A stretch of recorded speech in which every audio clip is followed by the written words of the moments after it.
Web 2.0. Innovation. Trend. Collaboration. Software. Metadata. Got the world turning as fast as it can? Hear how technology can help, legally speaking, with two of the top legal technology experts, authors, and lawyers, Dennis Kennedy and Tom Mile. Welcome to the Kennedy Mile Report here on the Legal Talk Network. And welcome to episode 287 of the Kennedy Mile Report. I'm Dennis Kennedy in Ann Arbor. And I'm Tom Mile in Dallas. Before we get started, we'd like to thank our sponsors. First of all, we'd like to thank Noda, powered by M&T Bank. Noda is banking built for lawyers and provides smart, no-cost IOLTA account management. Visit trustnoda.com/legal to learn more. That's N-O-T-A, Noda. Terms and conditions may apply. Next, we'd like to thank Colonial Surety Company Bonds and Insurance for bringing you this podcast. Whatever court bond you need, get a quote and purchase online at colonialsurety.com/podcast. And we'd like to thank ServeNow, a nationwide network of trusted pre-screened process servers. Work with the most professional process servers who have experience with high-volume serves, embrace technology, and understand the litigation process. Visit servenow.com to learn more. And with so many new podcasts announcing their very first episode these days, we occasionally like to mention that at 15 years and counting, this is the longest continuously running legal tech podcast out there. In our last episode, we looked at the current state of legal publishing options, online and offline, and how you might want to rethink your own approach to publishing in the legal world.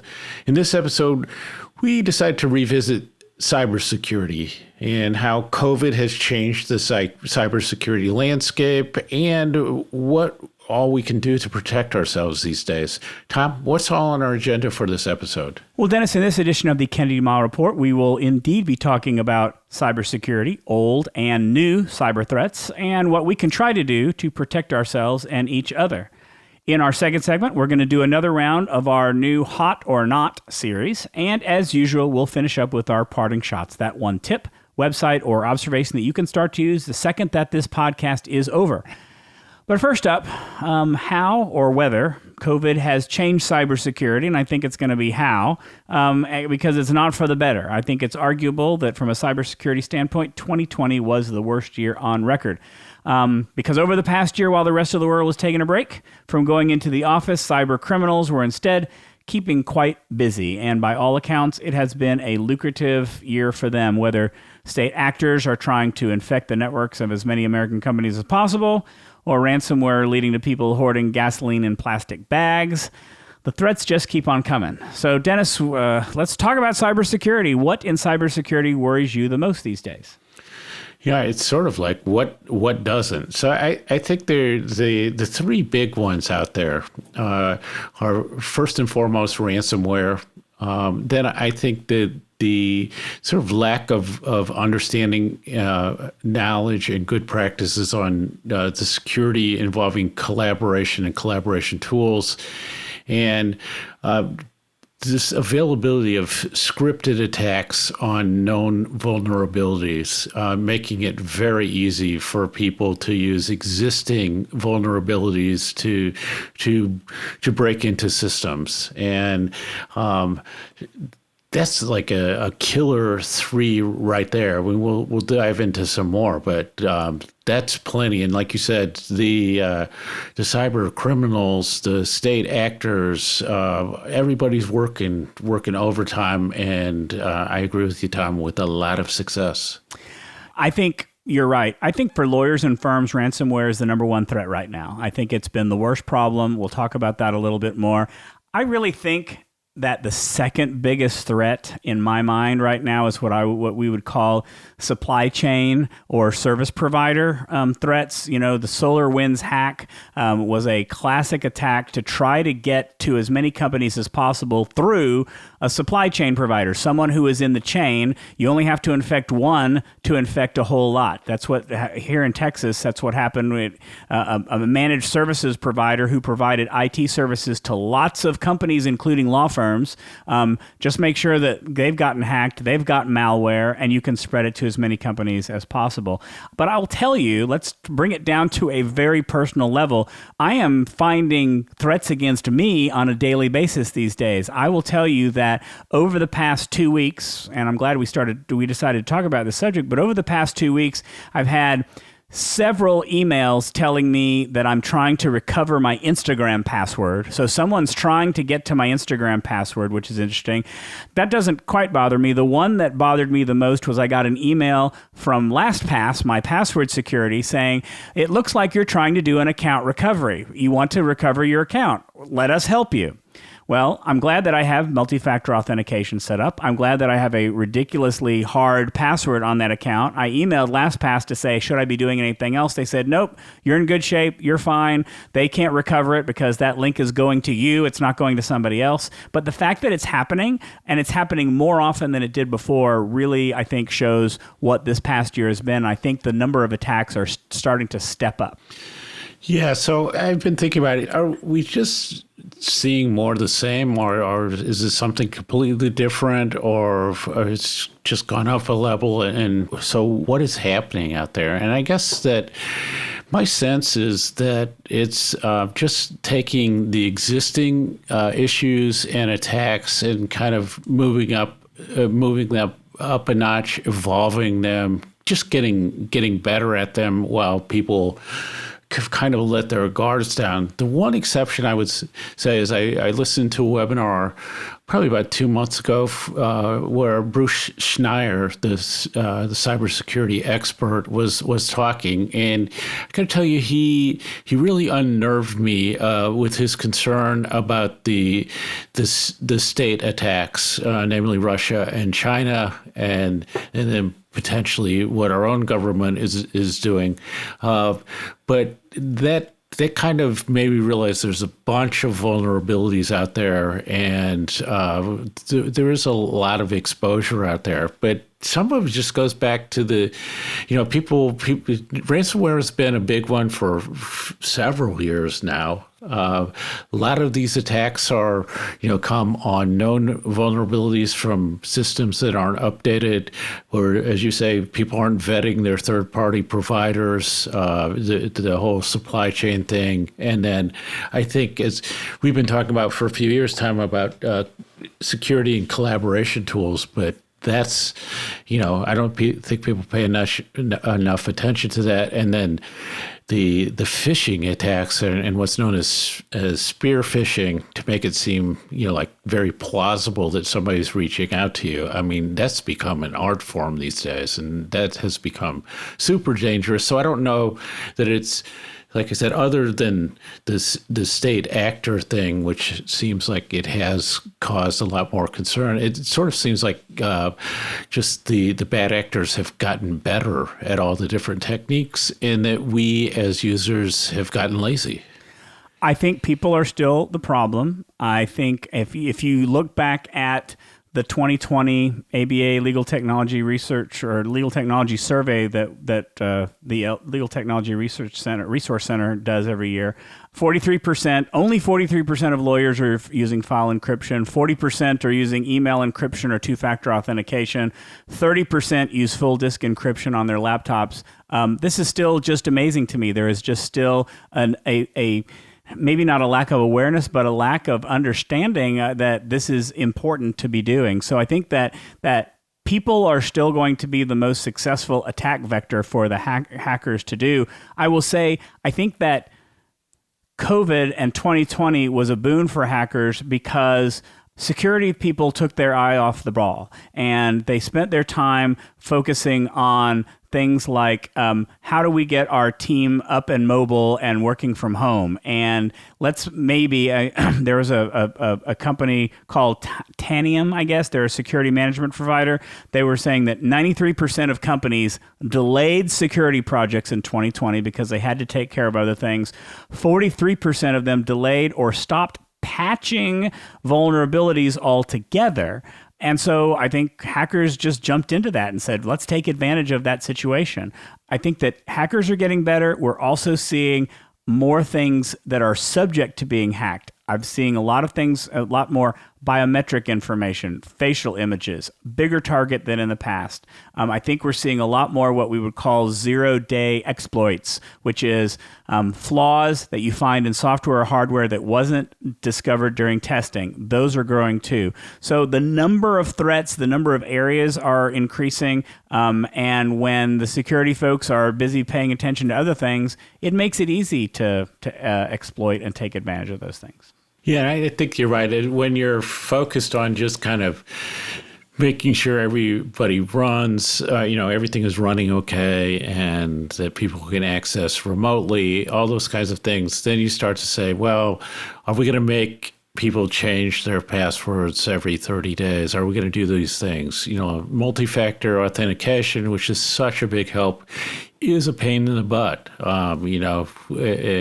especially if you have to use different authenticator apps for different things that you're doing, and it's and you're logged out really quickly, so it feels like you have to do the multi-factor like a couple times a day or multiple times each week, and so it's just become sometimes I think people have loosened up some of those practices just because you want to make it convenient for people to work. So I think that, people, I just look and I go, people are still the problem. I mean, we underestimate the issues. People tend not to think through what the bad actors are looking to do, which is kind of get onto your system and then escalate, what they're able to do on your system. And that can be to store things, to use your computer to launch other attacks, to get information. And so sometimes people say, well, I don't really have anything that somebody's going to be interested in. And that's not always the case. And sometimes you're going to have stuff that somebody is going to be vitally interested in. And then also, I don't think we educate ourselves on the biggest current threats. I mean, so one of the things I like to do is I like to pay attention to what the FBI is identifying as the biggest current threats. And it's been easy for the last couple of years because it has been ransomware. But once you know what the big threats are, then you can start to say, I know I can't have 100% defense against everything, but if I can take the precautions against the big things and I can take the simplest precautions, I think that's going to help me. And those rules have always been true. Well, but I think that you're right that to be able to do that, you do have to keep up with things. So let's talk really briefly about, using ransomware as the example, the strongest example of that has been just a few weeks since before we decided to record this episode, with the Colonial Pipeline incident, where Colonial Pipeline was struck by ransomware. As a result, they had to shut down their whole pipeline. As a result, the Southeast basically thought that the world was ending because they went and got all the gasoline they could from every gas station around. And what's interesting is the organization that was responsible for that ransomware is actually a very sophisticated group of hackers. They're called DarkSide. They actually don't exist anymore. They shut down after this, probably because they're now probably on a most wanted list of the CIA. But they have their own policies and procedures. They actually have their own code of ethics. And what was interesting about this is they were kind of apologetic for this attack. And that's probably why they only, I think, accepted $5 million rather than what we're seeing most companies pay these days, 30 or 40 million, because their code prevents them from attacking entities that can cause the kind of damage that got caused in this case. So that's how they're evolving. They're evolving to like organizations that have standards and have policies, but it's more than that. So we've learned a little bit about ransomware. We've taught people that backup is important, that a lot of companies at the very beginning, they really got killed by ransomware because they didn't have backups, which was just incredibly dumb for them not to do. Now people are catching up. They all have the backup. So the ransomware people have taken it a notch up. And what they're doing now is that they're threatening something that I think is being called doxware, which means that if you don't pay, so what if you've got a backup? we're going to release this to the public. We're going to release confidential information that either is going to hurt you, hurt your customers, hurt somebody. You're going to get in trouble. You're going to embarrass yourself. You're going to get sued out of existence or have all sorts of privacy breaches.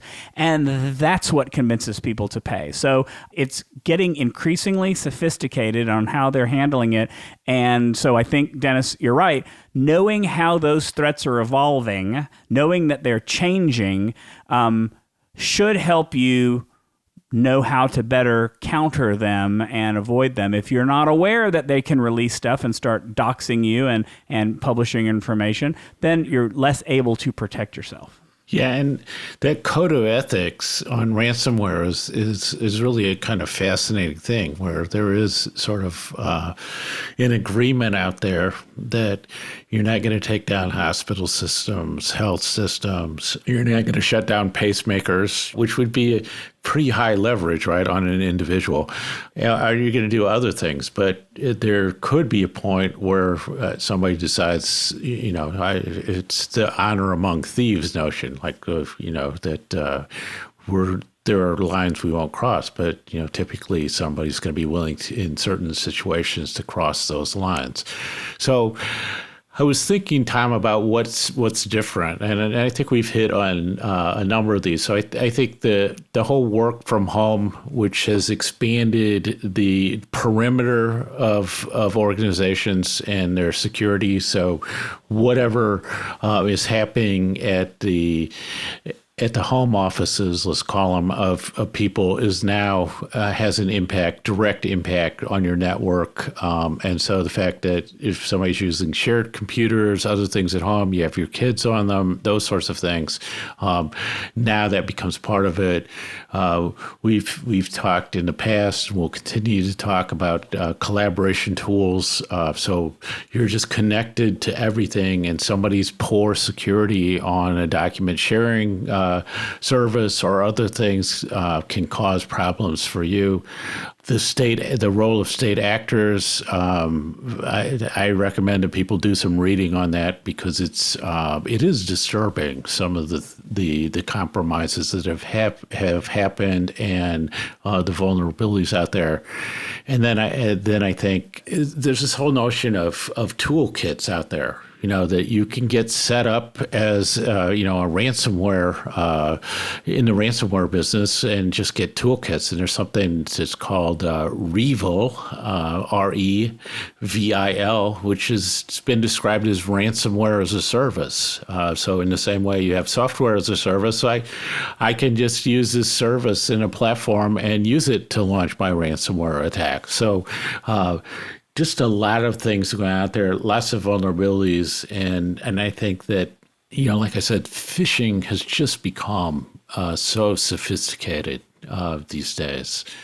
So those are the things I see that are different. I don't know, that's kind of a long list, Tom. I don't know whether you have others to add to, or maybe we should jump into what are the things we need to do now.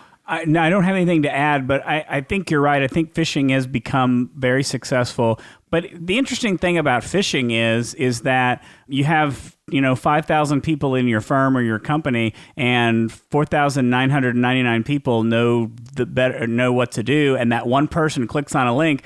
Well, they're in. Unless you have designed your security so that one person doesn't decide the whole thing, then you're in better shape. But it doesn't take very much to be able to get into these things. It can just take one dumb person, depending on who that is, getting in, doing the wrong thing. And I think that there are still very much common sense things that lawyers need to be doing to protect themselves just at a basic level. And I don't think that has really changed much, if at all, since the last time we talked about this.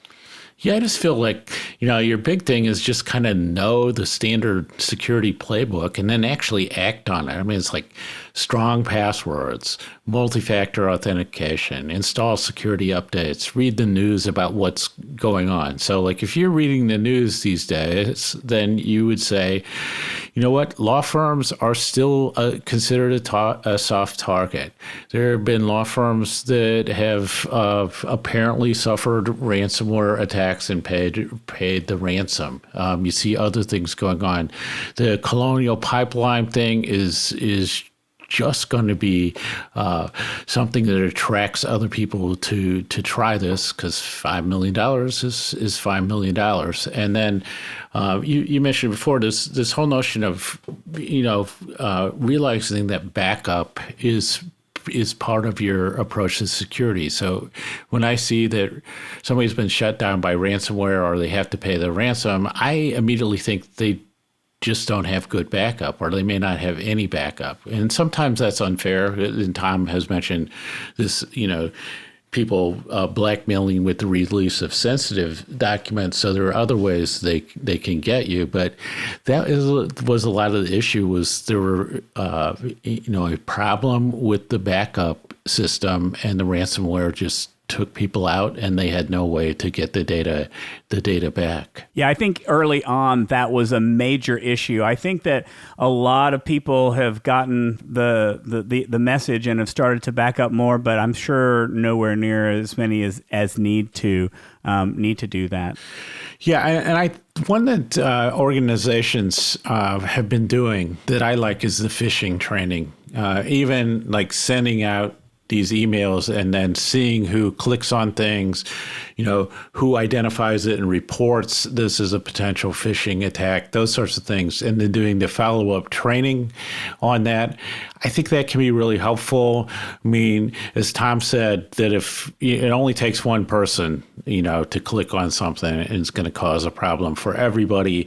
Typically in the phishing training, what I have seen happen and have heard happen is that the people at the top are the ones who are the problem when you send out those fake phishing letters or emails, and typically they aren't punished, which sends a message to the rest of the organization that security isn't being taken seriously. And so you need to have a whole plan there. I think the other thing these days is that it's pretty clear that in ransomware attacks that a lot of people are just paying. And I heard recently that even if you pay, you might get 50% of your information back. You might get it back in a corrupted form. You might not get it back at all, and you might have another attack coming at you in a few months. But you probably need to have some kind of ransomware game plan. I think is really important these days. And I think that includes looking at cyber risk insurance. I think that includes, now depending on, probably the audience that we're talking to doesn't have to worry about this, but there are ransomware negotiators out there. They are known to the hackers who are doing this because the insurance companies call these folks in to then negotiate to the hackers down and say, hey, it's me, it's Bob. Hey, Bob, how you doing? Good to talk to you again. Amazing that we're kind of in that world, but I think that being able to not only have good insurance if you need it, I think that's part of the reason why some of this money is getting paid, because there is insurance available to do it. But I think there's also the need to understand, I think part of that ransomware game plan, especially if they're going to release the information, especially if something rises to the level of what I would consider a data breach, because that information is going away, is to understand that incident response, similar to ransomware, is not just about containing the security issues. It's also about containing your reputational issues as well. It's about making sure that you are communicating with the regulators, it's communicating with the bar, communicating with whoever you need to do, but also communicating with the public to the extent you need to, your clients to the extent you need to, because if you don't, one of the suspicions about the LTRC ABA survey is that most law firms aren't actually reporting when things are happening. They're hiding it. That most have been the victim of some type of hacking, maybe even ransomware, and they're hiding it.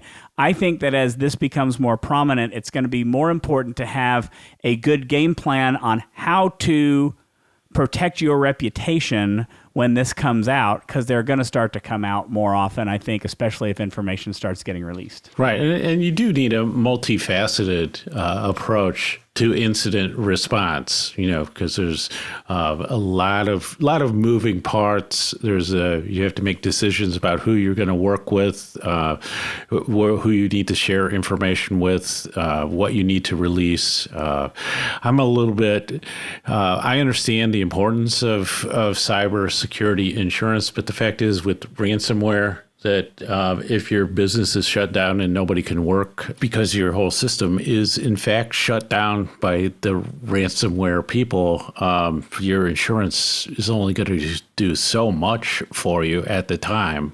So you need to kind of think, okay, there have to be different layers to this, and some of them have to be very practical.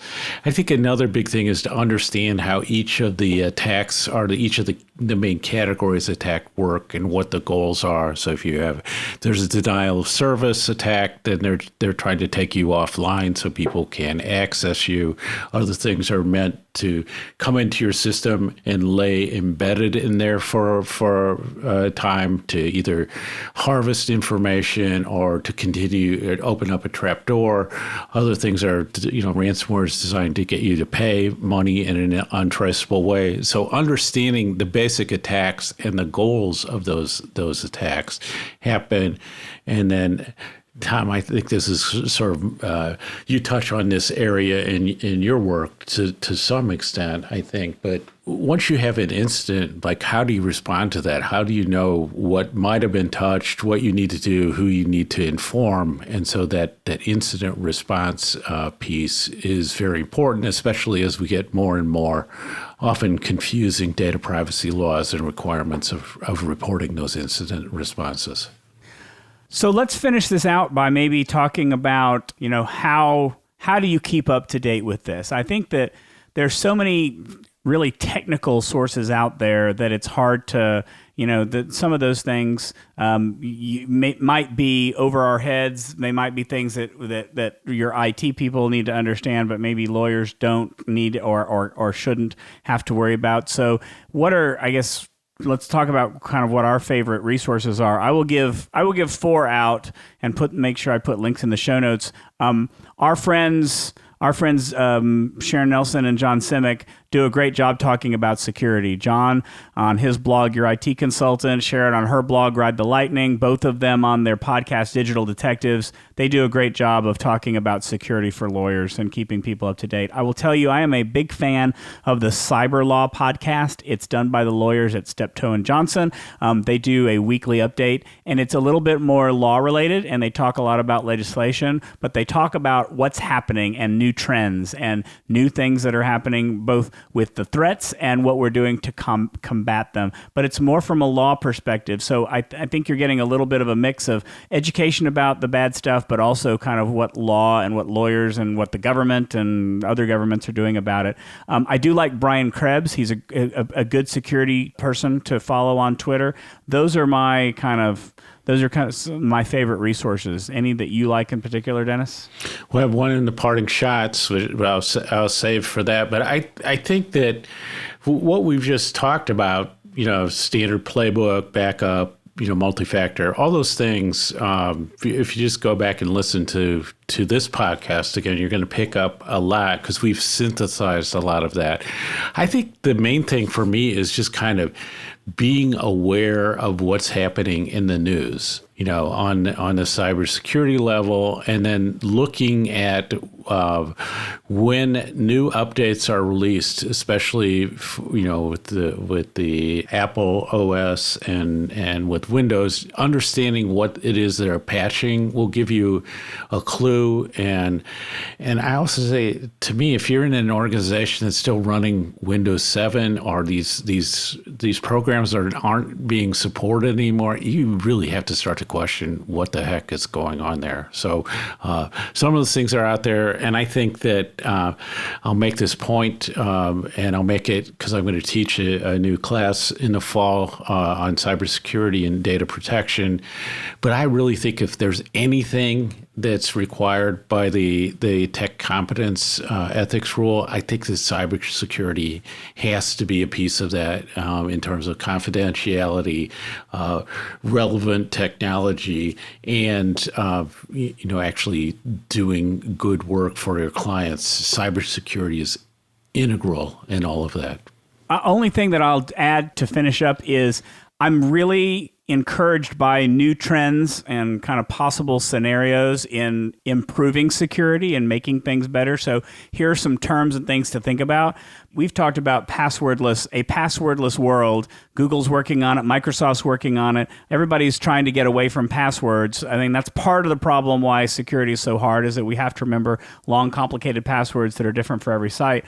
I think we're still making our way towards that. There's something out there now called zero knowledge proof, which is kind of I would consider it a mind-bending approach to security that allows you to verify your identity without having to actually reveal who you are. I'm fascinated by it. I think it's kind of something that's coming. It's going to be very interesting. Something that's been here for a while, but is not getting used enough, in my opinion, is something called zero trust. If you listen to John and Sharon talk, they talk a lot about zero trust, and it's really the basic idea is that devices should not be trusted by default. For example, your bank might not recognize the device that you're logging in from, but once you authenticate it, you're fine. And so it's an idea that nothing trusts anything, and that zero trust. The one that is the most fascinating to me is this idea that security companies are coming up with that they call misinformation moats, MOATS, like the old-time moats around a castle. You build a moat full of bad data, full of misinformation, full of malware, and the hackers get to it. It's surrounding the crown jewels. It's surrounding the castle with all the good stuff. But when they get to the moat, they think they've struck it rich, and they download all that stuff, and they're done with it. I am fascinated by that. I would love to see it happen. I just haven't heard any stories where that's going on. But I'm encouraged by the way that the good guys are finding to combat some of these ideas. They're trying to help you out. I think you should try and help yourself out by following some of the tips that we've got in today's show. Can I scare people with one more thing, Tom? Sure. So one of the things that's super interesting to me is that as we move toward, and we've talked about this on an earlier podcast, but sort of fake video and fake audio, that if somebody can get into your system and basically get audio files of your CEO's voice and other things like that, or even video, they can create these fake things and really do some damage with that. So there's a lot out there. So that's on the one hand, and then also remember that people are doing all kinds of stuff with biometrics, location, combinations of those things to help identify who you are, and then figure out what authority you actually have, and really keeping you limited to the authority that you have. And so consider yourself appropriately scared. Before we move on to our next segment, let's take a quick break with a message from our sponsors. Wish you could get a quote and purchase an appeal, trustee, estate, or any other court or fiduciary bond quickly online? Colonial Surety Company has every bond you need and is a direct insurer that's U.S. Treasury listed, licensed in all 50 states and territories, and rated A Excellent by AM Best. So you can be confident it's a trusted resource. Get started at colonialsurety.com/podcast. Looking for a process server you can trust? ServeNow.com is a nationwide network of local, pre-screened process servers. ServeNow works with the most professional process servers in the industry, connecting your firm with process servers who embrace technology, have experience with high-volume serves, and understand the litigation process and rules of properly effectuating service. Find a pre-screened process server today. Visit www.servenow.com. You went to law school to be a lawyer, not an accountant. Take advantage of Noda, a no-cost IOLTA management tool that helps solo and small law firms track client funds down to the penny. Enjoy peace of mind with one-click reconciliation, automated transaction alerts, and real-time bank data. Visit trustnoda.com/legal to learn more. Terms and conditions may apply. And now let's get back to the Kennedy Mile Report. I'm Tom Mile. And I'm Dennis Kennedy. It's time for a new segment we call Hot or Not. We pick something people are talking about and argue whether we think it is hot or not. We might agree. The odds are we won't, although the odds maybe today are that we will. And we want your feedback on the segment, of course. So let's get started. Tom, Notion announced its API. All right, so this is maybe a little inside baseball for the people who haven't been following our Second Brain series. But I will say that for users of Notion, incredibly hot and long overdue. I would say that for those of you who aren't using Notion, have no interest in it, probably not at all. But let's talk about it a little bit. So we've talked about the idea of using Notion as a second brain. One of the requirements to do that, one of the things that makes a second brain what it is the ability for you to get information in there in a way that's easy, that's not manual, that's not having to force you to do stuff and contort yourself to get information in there. It should just work. You should say, I like that tweet, I want it to go into Notion. I like that blog post, I want it to go into Notion. I love that podcast, I want Notion to be storing it. The way that you do that is through an API, and Dennis can talk more about the technology if you want to, but I'll just say it's something that connects Notion with other tools. Up until now, Notion hasn't had one. They finally have one, and they've really needed it for some time. And frankly, it really opens up the power of this tool, I think. And I think what's also hot is that it's available to anyone, whether you're using the free plan or the pay plan. So I like that. I like that anybody can use the API. There are two websites that I think you should pay attention to right now. Zapier. I think we've got a lot of listeners who probably are familiar with Zapier. They have a huge number of integrations that go in with Notion. Just type in an app you're using and it likely integrates with Notion. Another one that is interesting that I was not very familiar with until this is called automate.io. The argument is that may be a better site than Zapier because it's cheaper than Zapier if you're going to use some of the pay services to do the integration. If you aren't using any of those tools, you're going to need to learn a little bit of coding, but not anything tremendous. I was going to give some examples, but to be quite honest, there are so many tools that can link to Notion. You should just go to those sites, to Zapier or automate.io, and see. It looks like it's going to connect to hundreds, if not thousands of applications. So if you've got information somewhere you want to get into Notion, then head over to those places, see what's included. And if this isn't enough to get you interested in Notion, then I don't know what else we can do because we're really enjoying making it our second brain. Dennis, how do you feel about it? Well, I kind of chose this because it's as close. You did a tweet that's as close as you can come to cheering out loud when you tweet. When you heard about this, and I agree with you. I mean, so for those of us who aren't familiar with APIs and what they do, so I think it's more what they do that counts as opposed to how they do it in some of those details. But if you want to say, I'm on Twitter and I like something, and then it automatically could go into Notion into a folder or a document that says here are everything I've liked in Twitter, and then becomes searchable and usable in Notion. And I start to automate these things, so I'm getting multiple things that happen when I do one thing, and that's what you can do. Some of the things you can do with Zapier, other things like that, and you're going like, oh, this is a way that I can start to, in our second brain Notion, say all the stuff that's interesting to me, that's something in the idea of it's a note or something I want to remember or store to use in a different way, that gets automated. And I think if you want to use Notion as the base for all of this, which is what Tom and I are exploring, this is the news that we've been waiting for. So super hot, but maybe just for Notion users, but we would give you a good introduction to both Notion and APIs once you see how it works. So now it's time for our parting shots. That one tip, website, or observation you can use the second this podcast ends. Tom, take it away. So I had one parting shot that got expanded to two because we're recording this the first day that Google is having its annual I/O conference, and they had a related announcement that I want to mention. They're both around Google Photos. So if you're a Google Photos user, I realized that I've been keeping all of my photos in Google Photos. I love it to death, But I realized that I don't have a separate backup of that. I just assumed, well, Google will have it. But then somebody made a good point that you need an extra backup of your photos. I agree that's necessary, but I don't want to spend a lot of time organizing it. I just want it to be a place where I can back up my photos too.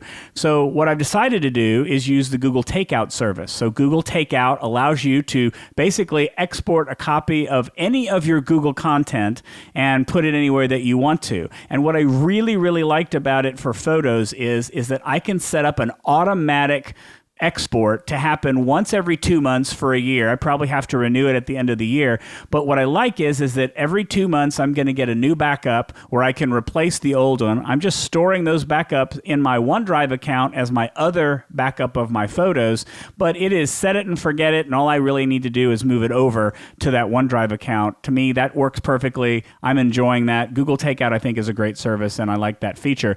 The new announcement that came up today is something I like the Notion API, I think, is long overdue, and that is that Google Photos is now offering to give you what they call a secure folder to store what you would consider to be your private photos, things that you don't want to be shown in photo albums, or to come, if you've got a smart hub and you've got it on your kitchen counter, and all of a sudden a photo comes up that you really don't want other people to see. This is the way to do it. So there's going to be a secure folder where you can put those things.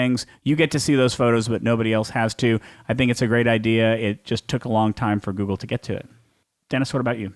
Well, I'm going to give my go-to source on cybersecurity, and it's a website/blog called Schneier on Security, SCHNEIER,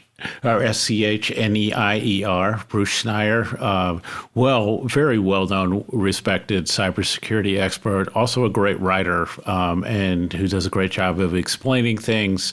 And the blog is great for new developments and for learning about security. Not legal focused, but it's good on everything. And like I said, I learned a lot about the current state of what some might think of as as cyber warfare on recently from Bruce and this site. So www.schneier.com. And so that wraps it up for this edition of the Kennedy Mile Report. Thanks for joining us on the podcast. You can find show notes for this episode on the Legal Talk Network's page for the show. If you like what you hear, please subscribe to the podcast in iTunes or on the Legal Talk Network site, where you can find archives of all of our previous podcasts along with transcripts. If you'd like to get in touch with us, reach out to us on LinkedIn, or remember, you can send us a voicemail for our B segment. We'd love to get voicemails at 720-441-6820. So until the next podcast, I'm Tom Mile. And I'm Dennis Kennedy, and you've been listening to the Kennedy Mile Report, a podcast on legal technology with an internet focus. If you like what you heard today, please rate us at Apple Podcasts, and we'll see you next time for another episode of the Kennedy Mile Report on the Legal Talk Network. Thanks for listening to the Kennedy Mile Report. Check out Dennis and Tom's book, The Lawyer's Guide to Collaboration Tools and Technologies, Smart Ways to Work Together, from ABA Books or Amazon. And join us every other week for another edition of the Kennedy Mile Report, only on the Legal Talk Network.